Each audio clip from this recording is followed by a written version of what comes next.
Paus,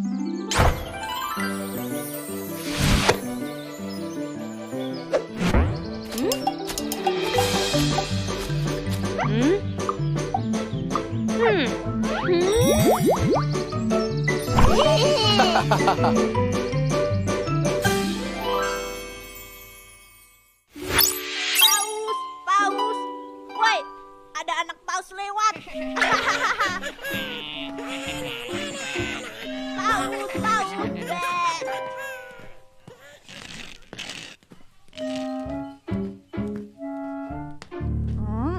Serahkan uangmu. Jangan, Kak. Ayo cepat berikan. Aduh, sakit. Cepat berikan. Uang jajanmu masih sisa banyak kan? Hah? Aduh, kenapa sih, Bi? Apa yang mereka berbuat? Entahlah, sepertinya mereka mengancam Kak Bobon. Aduh, bagaimana ini? Kita pulang lewat jalan lain yuk. Aku takut. Aduh, besok masih sekolah lagi. Aku berhenti sekolah saja. Atau kulari ke hutan dan bersembunyi di sana. Di kepalaku saja mereka tetap membuatku takut. Kira-kira kamu bisa bantuin aku nggak sih? Jangan diam aja. Belum tidur, Bon? Iya Bu, ini Bobon mau tidur.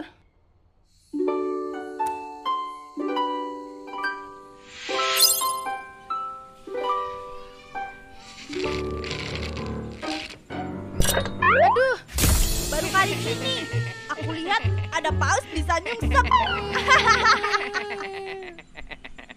Hei Kak Dargo, stop merundung Kak Bobon.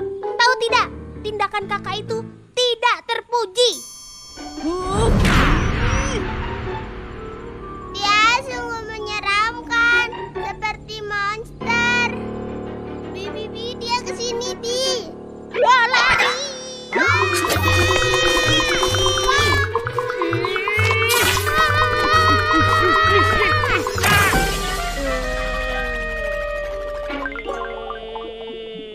Waduh, sepertinya dia terluka cukup parah. Hah? Sampai gepeng, Bi? Ada apa ini? Bu Guru, Kak Dargo merundung Kak Bobon lagi. Dargo, kau ikut ibu menghadap guru BP sekarang.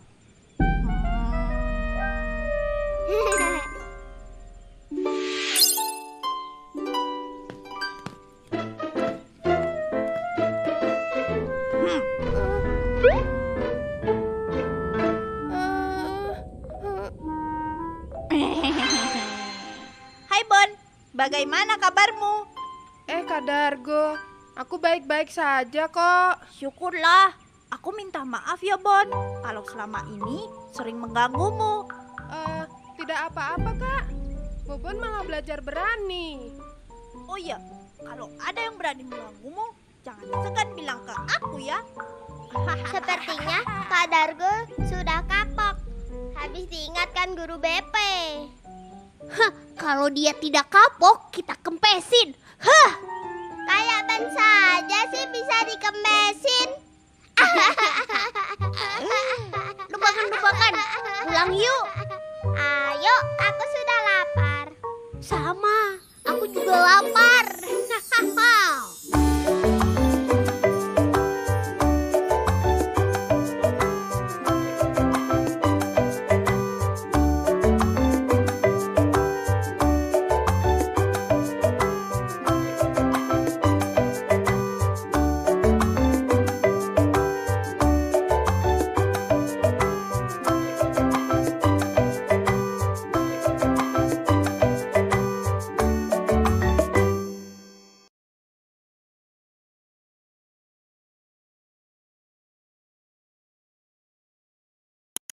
Pasti kalian pernah ya mendengar kasus bullying, baik yang sedang viral di media sosial atau bahkan di sekolah kalian sendiri. Dalam bahasa Indonesia, bullying disebut dengan perundungan. Apa itu bullying? Bullying adalah tindakan yang secara sengaja dan berulang-ulang dengan tujuan untuk merendahkan, merugikan, atau menyakiti orang lain. Pelaku dan korban bullying biasanya memiliki ketimpangan posisi, di mana pelaku yang lebih kuasa atau lebih kuat membuli korban yang lebih lemah atau tidak berdaya. Siapa saja yang rentan menjadi korban bullying? Seseorang yang terlihat paling berbeda di antara orang-orang di sekitarnya umumnya lebih rentan menjadi korban bullying. Hal ini dapat dikaitkan pada 1. Kondisi fisik. Misalnya, anak berkebutuhan khusus, terlalu kurus atau gemuk, warna kulit, bentuk rambut, atau penampilan yang berbeda, dianggap cantik atau jelek. 2. Kepribadian. Misalnya, suka menyendiri, pemalu, atau kurang percaya diri. 3. Kondisi akademik. Misalnya, dianggap paling bodoh atau paling pintar. 4. Status ekonomi atau sosial. Misalnya, paling miskin, paling kaya, atau paling populer. Dan 5. Termasuk golongan minoritas. Misalnya, berbeda etnik, budaya, bahasa, maupun agama. Sementara itu, penyebab seseorang menjadi pelaku bullying pun bermacam-macam. Di antaranya, pernah menjadi korban bullying dan merasa ingin balas dendam, merasa iri, kalah saing, atau marah dengan korban, kurang mendapatkan perhatian atau kasih sayang dari keluarga agar dapat diterima dalam grup atau kelompok tertentu, atau belum terbiasa menerima perbedaan di sekitarnya. Selain berpotensi menjadi korban dan pelaku bullying, seseorang juga mungkin menjadi saksi dari tindakan bullying. Saksi yang tidak berani melaporkan kasus bullying umumnya karena pelaku adalah temannya sendiri, takut menjadi sasaran bullying berikutnya, ataupun malas terlibat. Bullying dapat terjadi di mana saja, misalnya di lingkungan rumah, sekolah, maupun di media sosial. Apa saja yang termasuk bentuk-bentuk bullying? Bullying verbal adalah tindakan bullying dengan menggunakan ucapan atau kata-kata. Contohnya, memanggil dengan julukan yang tidak baik, mengejek bentuk fisik atau badan korban, atau bahkan mengancam korban. Selanjutnya, bullying fisik adalah bullying yang diikuti dengan tindakan kekerasan fisik. Contohnya memukul, menendang, memalak, atau lainnya. Ada juga bullying sosial yang dilakukan di belakang korbannya. Contohnya, pelaku menyebarkan gosip atau fitnah tentang korban, hingga korban dikucilkan atau diabaikan oleh lingkungannya. Di era teknologi dan internet seperti sekarang, bullying juga dapat terjadi secara tidak langsung melalui dunia maya yang disebut dengan cyberbullying. Cyberbullying dapat terjadi melalui pesan pribadi, kolom komentar di media sosial, forum online, atau bahkan interaksi dalam game online. Komentar tersebut dapat berisi hinaan, intimidasi, maupun fitnah. Strategi untuk mengatasi cyberbullying dapat ditemukan di video berikut.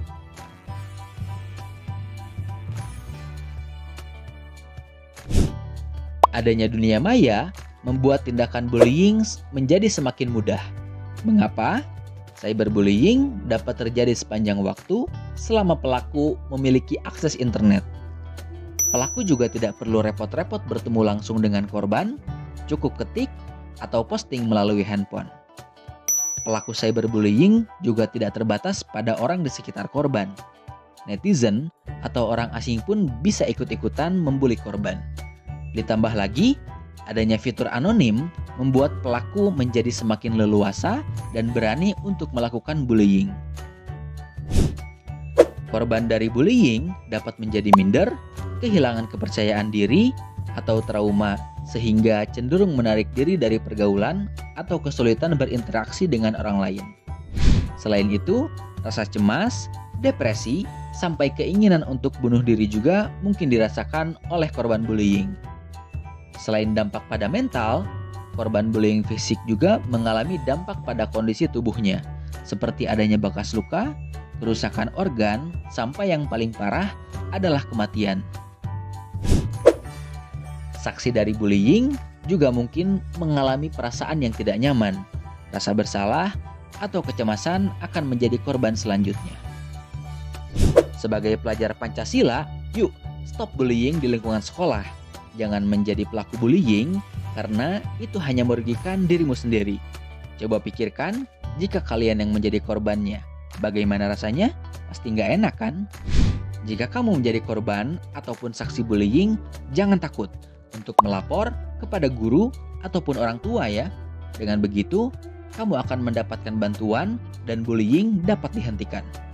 Strategi menghadapi bullying dapat disimak juga di video berikut. Khusus untuk menjaga cyberbullying, batasi penggunaan media sosial, pikirkan dan berempatilah sebelum memposting sesuatu, serta jangan mudah terpancing dengan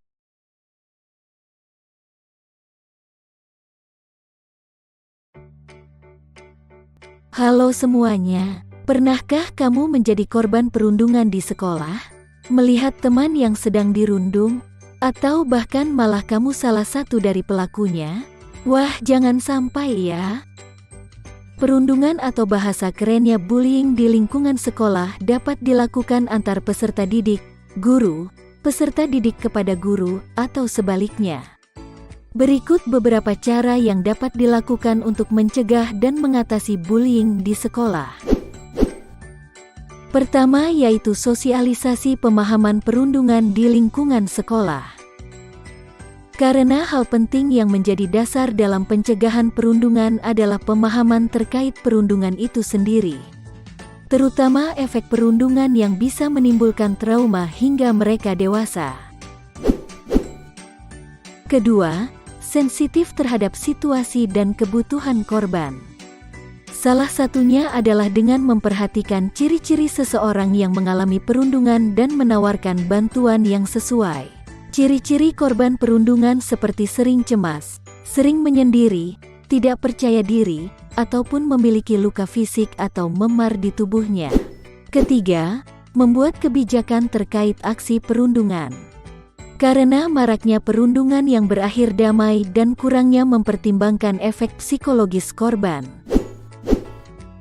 maka satuan pendidikan harus bisa membuat kebijakan, aturan, dan juga sanksi yang tegas terkait aksi perundungan yang ada di lingkungan sekolah.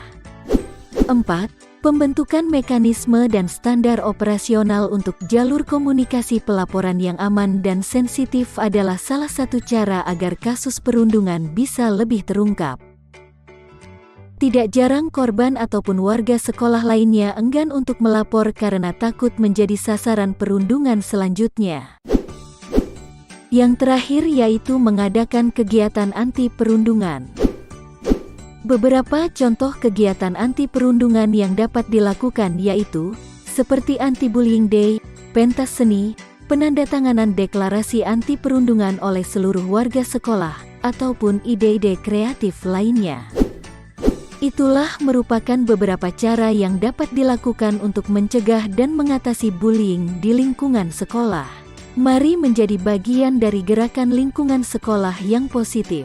Sampai jumpa dan terima kasih.